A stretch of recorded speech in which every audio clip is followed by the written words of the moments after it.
A little boy left without parents and his brother, now among the heartbreaking stories we are learning from the victims killed in Saturday's mass shooting at a Texas outlet mall. 3-year-old James and his parents, Korean Americans Gyu-sung Cho, Shin Young Kang, were gunned down. 6-year-old Williams survived. That according to a GoFundMe post written by family friends. Also lost 2 sisters, Daniela and Sofia Mendoza, in 4th and 2nd grade. Their elementary school principal described them as 2, quote, rays of sunshine. Their mother is in critical condition. 20-year-old mall security guard, Christian Lacour, 27-year-old engineer, Aishwara Tatikonda, and 32-year-old Elio Kumana Rivas, all dead. All killed by a hateful gunman. We're learning he made disturbing social media posts fixated on Nazi ideology, guns, and mass shootings. Let's go live to CNN's Josh Campbell. He is at the scene in Allen, Texas with the latest. Josh, what are we learning?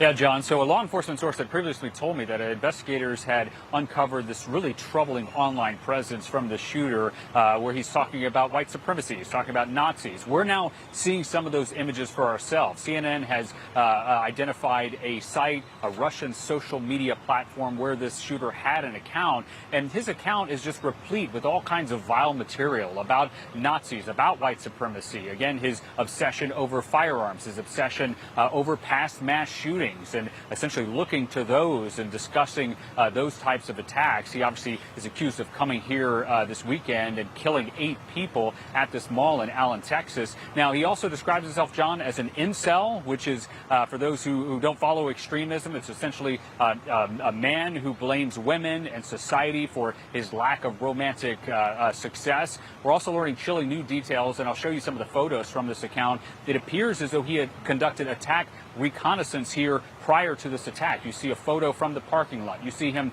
researching on Google Maps. What are the busiest times of day at this outlet mall? Truly troubling stuff. Finally, John, I'm learning new information about the firearms that this suspect had. A law enforcement source tells me that authorities recovered multiple firearms, including that AR-15 that he used in conducting this massacre. I'm told that all of those firearms were purchased legally, most of them from private sellers. The reason why that's so important, and we often hear people after these mass shootings say, well, let's not talk about politics, let's not politicize that. Politics obviously drives policy, and here in the state of Texas, if you buy a gun from a private seller, you don't have to go through a federal background check.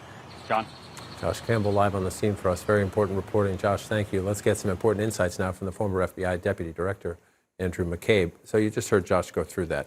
Number one, the military said goodbye to this gentleman because of some mental health issues. He's buying guns. He's posting on these Russian websites. I want to come back to the Russian part of that in a minute. Sure. But so there's a lot of dots out there. But Texas has no red flag law. There's no background check if you buy from a private seller. So was there any way, in your view, to connect them? Or in the world he was living in, is this what happens? Very, very hard to connect them, right? So even if he had tried to purchase a gun through a federally licensed firearms dealer, unlikely that his past emotional troubles would have been an obstacle to that, because you have to be adjudicated a mental defective or have been committed to an institution for that to be a disqualifier.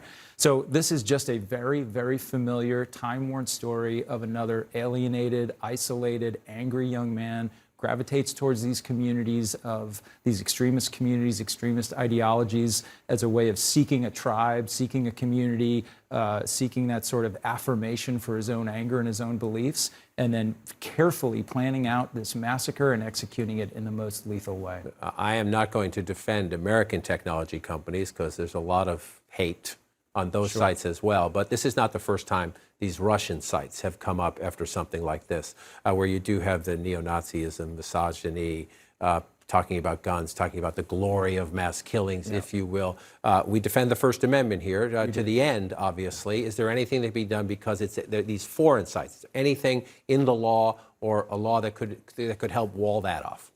Not currently. There isn't really a First Amendment consistent way of excluding people from seeing these sites. And they are just as you've described. It is truly the Wild West, right? There's no content moderation. It is just whatever you want to post. It kind of attracts that sort of extremist communication and community for that reason. And so we are at 208 mass shootings. It's May.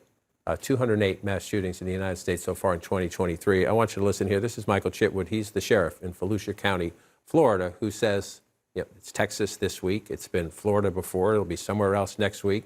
He says there are some things that keep happening, some recurring themes. It's the same thing over and over again. It's this indoctrination on these far extreme chat rooms. It's mental illness, the access to firearms, this grievance against Jews, women, people of color. This was a well-planned attack, as was Nashville, as was the supermarket in Buffalo. You know, they scout the area. They're looking for a high body count. They know the type of people they're looking to eradicate from the world. Every sheriff has become an expert in this just because it keeps happening. Sheriff Chitwood says his department has used Florida's red flag law more than 200 times since it passed. Texas does not have one. Does that make a difference?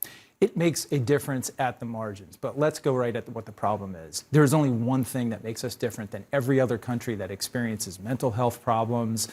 They have angry people, people with grievances. The difference here is that when you're in that category, you can also become incredibly heavily armed with the most lethal military weapons there are available instantly. That is why we experience gun violence at a rate far off the charts from any comparable nation. Because they won't have a conversation about assault-style weapons and large magazines. That's right.